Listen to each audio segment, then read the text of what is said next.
এই গাইস, তো আজকে একটা ওটস রেসিপি শেয়ার করতেছি।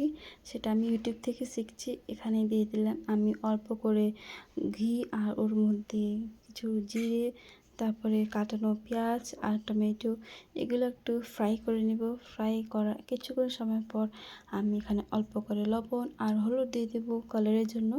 তারপরে এটা আর একটু ফ্রাই করে নেব। ফ্রাই করে পড়ার পর তারপরে আপনার বেবির জন্য কতটা কোয়ান্টিটি বানাবেন সেই হিসাবে এখানে আপনারা জল দিয়ে দিবেন। আমি এক টাইমের খাওয়া বানাচ্ছি, তাই অল্প করে জল দিয়ে বানাচ্ছি। তো এই জলটা একটু নাড়ে রেখে দেবেন, তখন জলটা ফুটে আসবে।